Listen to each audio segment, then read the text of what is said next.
Você está ouvindo Círculo de Oração 97. Oh, glória a Deus! Isaías 45, versículo 9, a segunda parte diz assim: Por acaso o barro se atreve a dizer ao oleiro: o que você está fazendo? Ou você não sabe trabalhar? Aleluia! Isaías, o profeta messiânico, vem aqui fazendo uma pergunta muito interessante, que foi uma mensagem do Senhor a Ciro, o homem escolhido por Deus para conquistar muitas nações. Deus mesmo que dará força, autoridade, Deus mesmo que abriria para Ciro todas as os grandes portões de Babilônia, e ninguém será capaz de fechá-los. Interessante que toda pessoa que toma o caminho quebrantado, as portas de bronze, os ferrolhos de ferro, as situações que protegem até uma grande cidade, o que impede algo de acontecer, e o que vai acontecer na vida de Ciro, o que Deus está falando através deste profeta messiânico, Isaías, foi ele que começou a falar da vinda de um Messias.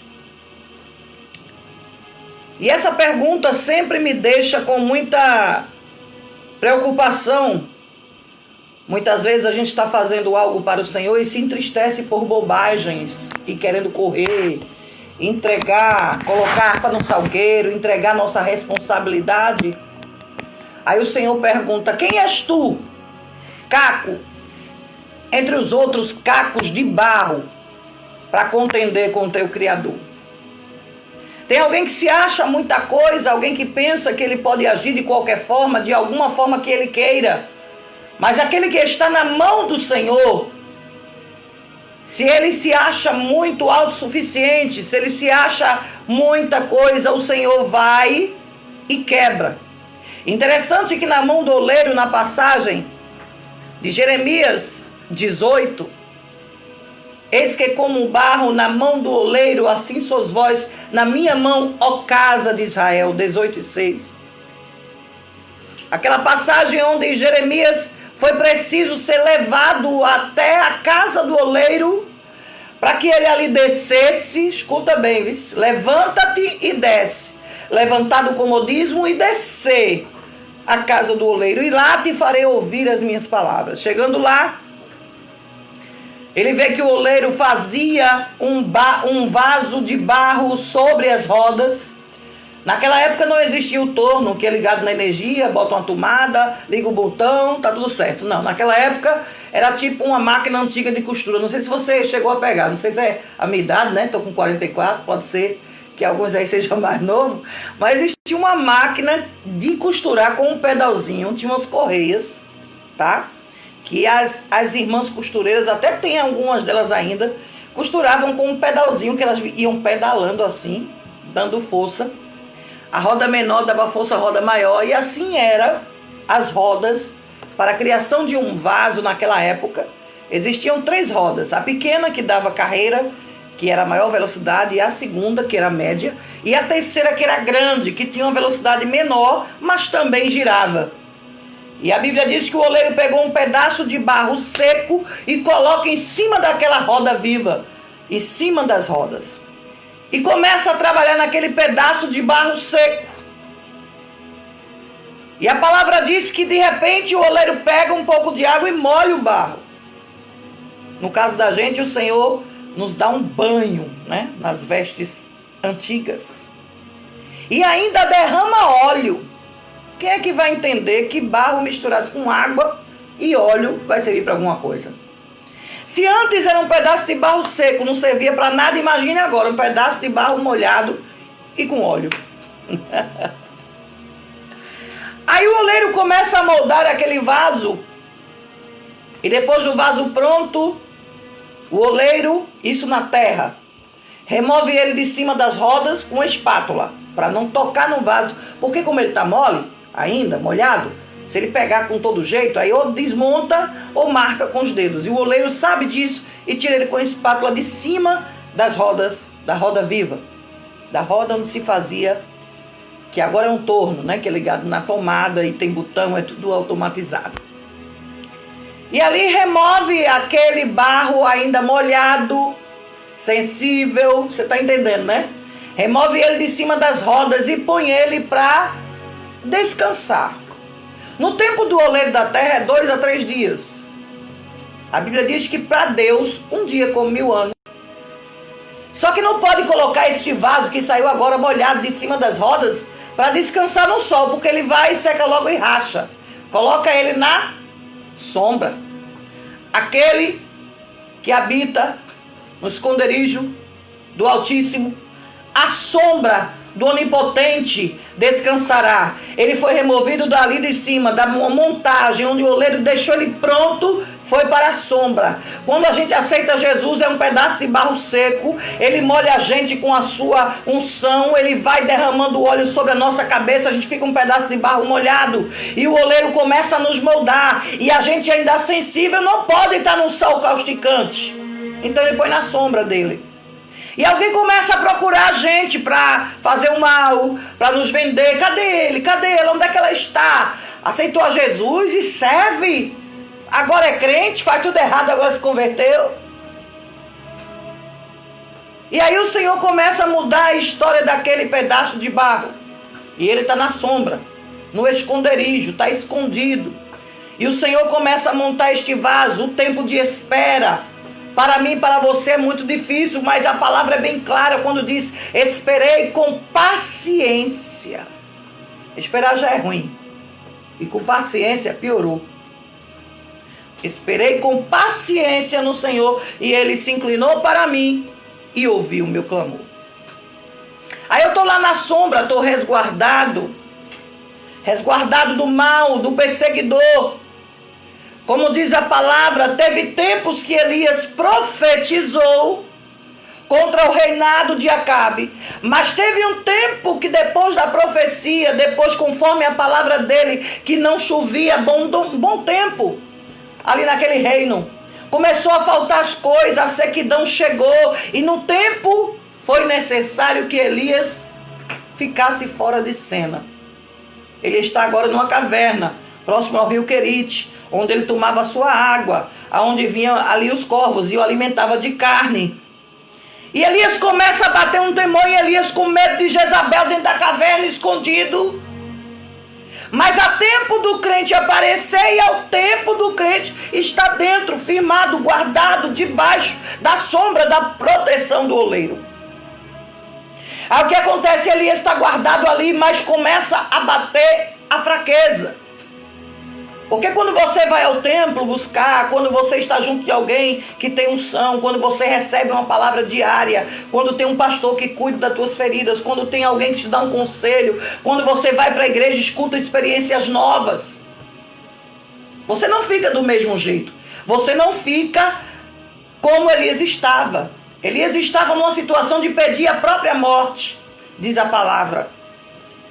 Mas aí o Senhor envia um anjo e prepara pão e água, porque naquela época, faltando tudo, de onde veio aquele pão?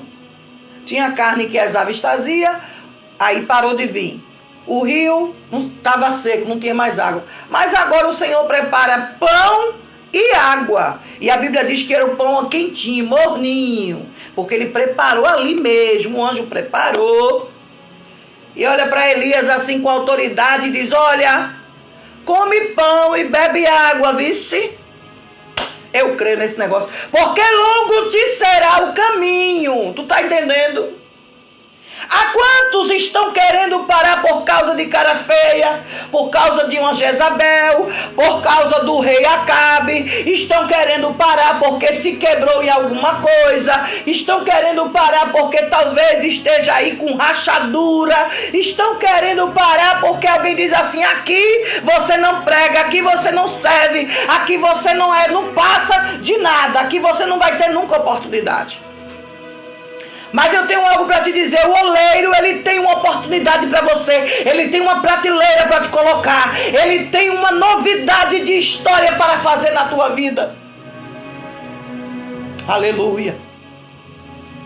E o oleiro sabe trabalhar com um vaso, irmão, porque é interessante que a Bíblia fala que o oleiro está ali trabalhando com um vaso e de repente o vaso na mão do oleiro mesmo, ele se quebra. E não acontece com a gente? Acontece. O Senhor está preparando uma situação nova para a gente e a gente tem que passar por certos acochos, certas perseguições, certas acusações, e a gente não entende e começa a se quebrar de uma forma extraordinária, querendo deixar o que Deus está preparando, caminho novo, alimento novo, e manda tu tomar água, comer pão. Pra onde tu vai correr mais? Longo te será o caminho, aleluia. E o Senhor está falando com muita gente nesta tarde, de perto e de longe, e está dizendo a você, não é para parar, não, é para comer pão e beber água, porque ainda é longo o caminho, tem coisa boa chegando por aí. Quem és tu? Isaías pergunta: entre os cacos de barro para contender com o teu Criador. Perguntando a ele: o que estás fazendo? Ou perguntando: tu não sabes trabalhar? Nós somos de barro, irmão, e quem sabe onde nós devemos chegar ou estar é o Senhor. Não adianta contender, não adianta dizer: Jesus não é para mim, eu não quero, não vou. Porque o vaso ele não se manda, o vaso ele só obedece. O vaso ele só aceita, o vaso ele só concorda, o vaso ele só diz assim: sim, Senhor, obrigado, Senhor. E o Senhor está te dizendo nesta tarde: não é para parar, não é para dormir, não é para querer morrer, é para comer pão, é para tomar água. Está descendo a água do trono de Deus, está descendo o pão sadio do céu, o pão morninho para você se alimentar. E a fúria é grande na terra. A fúria é grande na terra, porque quando nós nos colocamos como barro que somos na mão do oleiro, não posso nada, quem sou eu diante de ti? E eu quero te dizer, na autoridade do Espírito Santo de Deus: tu, barro, quem és tu para estar contendendo com o teu Criador? Tu estás no meio de outros cacos de barro. Tem gente que não valoriza um caco, mas foi o grande amigo de Jó. Tem gente que não valoriza você, diz: não tem nada para me acrescentar, para que eu quero perto de mim? Um caco serve de amigo na hora da tempestade. Eu prefiro estar perto de um caco que saiba quem é Deus, de que estar perto de um vaso inteiro pintado, ornamentado e está vazio, cheio de coisa errada.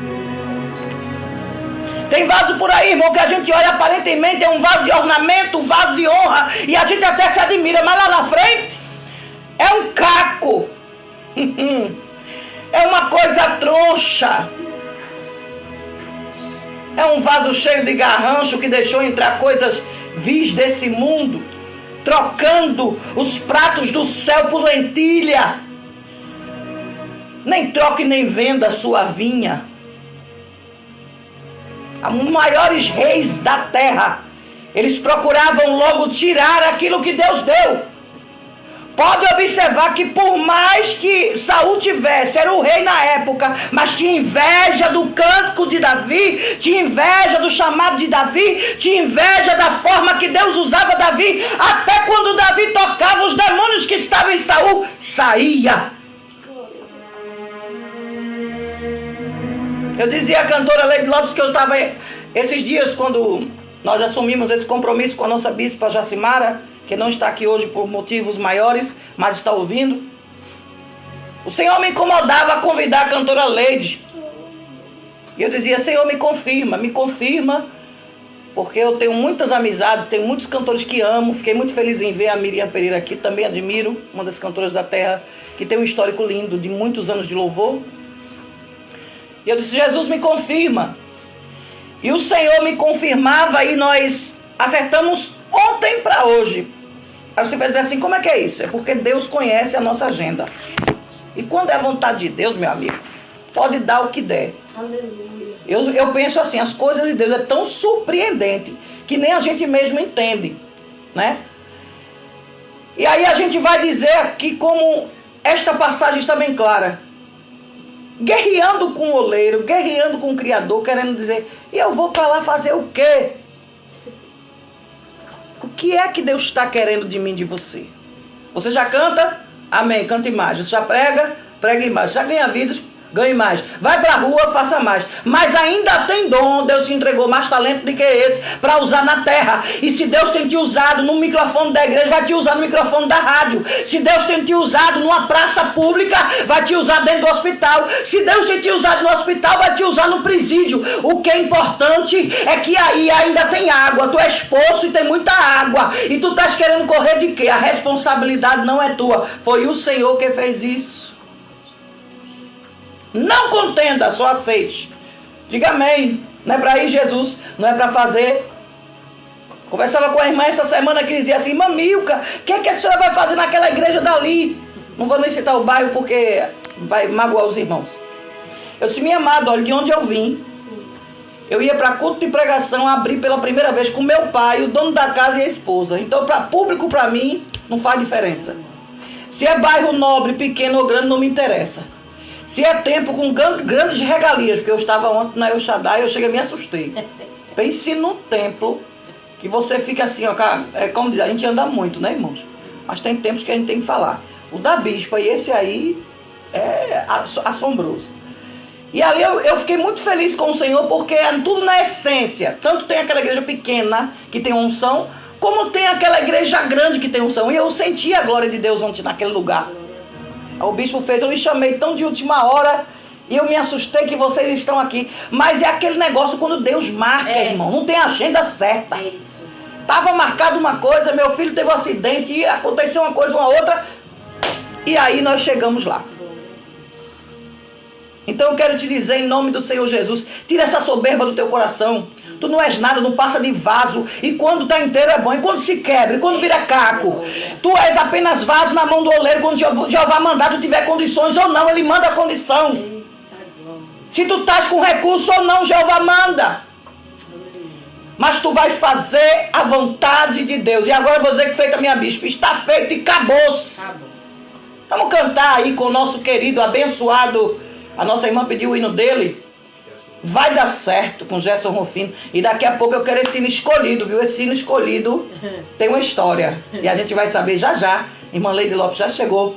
E daqui a pouquinho a gente tá de volta, tanto das redes sociais, como depois dos 2 louvores aí, o comercial da própria emissora. Deus abençoe.